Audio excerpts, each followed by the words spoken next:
নমস্কার বন্ধুরা, আমাদের চ্যানেলে স্বাগতম। তো বন্ধুরা, আজকে আমরা এই ভিডিওর মাধ্যমে আলোচনা করব কৃষকদের জন্য 113 কোটি টাকার ঋণ মঞ্জুর করলো সরকার।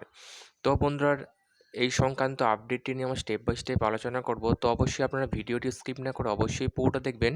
তো তার আগে বলে রাখি, যে সকল বন্ধুরা আমাদের চ্যানেলে নতুন, আমাদের চ্যানেলটি পাশে সাবস্ক্রাইব করার পর পাশে যে বেল আইকন সেটিও প্রেস করবেন। লেটেস্ট ভিডিও আপডেটগুলি সবার আগে পেয়ে যাবেন। দেখে নেব আজকের গুরুত্বপূর্ণ আপডেটটি।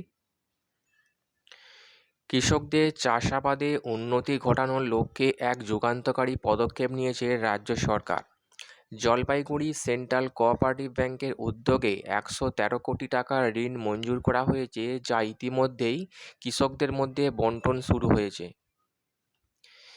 এই ঋণের আওতায় জলপাইগুড়ি জেলা ছাড়া আলিপুরদুয়ার, কোচবিহারের হলদিবাড়ি, মেঘলিগঞ্জ ও শিলিগুড়ির সমতল অঞ্চল অন্তর্ভুক্ত।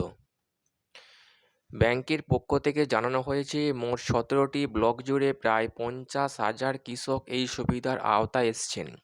মূলত রবি শস্য, আলু, ধান, শাকসবজি, ফুল ফল, তেজপাতা ও চা পাতা চাষে কৃষকদের সহায়তা করতেই এই উদ্যোগ নেওয়া হয়েছে।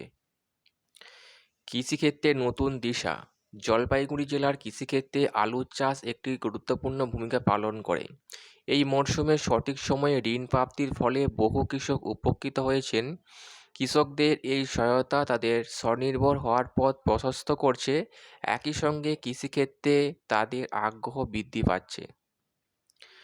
ব্যাংকের চেয়ারম্যানের বক্তব্য। জলপাইগুড়ি সেন্ট্রাল কোঅপারেটিভ ব্যাংকের চেয়ারম্যান সৌরভ চক্রবর্তী জানিয়েছেন, মুখ্যমন্ত্রী মমতা বন্দ্যোপাধ্যায় সর্বদা কৃষকদের পাশে থাকার কথা বলেন। তার নির্দেশ অনুযায়ী এই ঋণ প্রদানের পরিমাণ বাড়িয়ে 113 কোটি টাকায় উন্নীত করা হয়েছে। আমাদের লক্ষ্য সাধারণ কৃষকদের চাষাবাদে আরও উৎসাহ প্রদান করা এবং তাদের আর্থিকভাবে স্বনির্ভর হতে সহায়তা করা। কৃষকদের প্রতিক্রিয়া। জলপাইগুড়ির এক কৃষক রামু দাস বলেন, আমরা অনেকেই এই ঋণ নিয়ে চাষ শুরু করেছি। এই টাকায় আলু, ধান চাষ করতে পারছি। ফলন ভালো হলে আমাদের পরিবারও ভালোভাবে চলবে। কৃষকদের আর্থিক উন্নয়নে এমন পদক্ষেপ রাজ্যের জন্য অত্যন্ত ইতিবাচক হতে পারে বলে মনে করছেন বিশেষজ্ঞরা।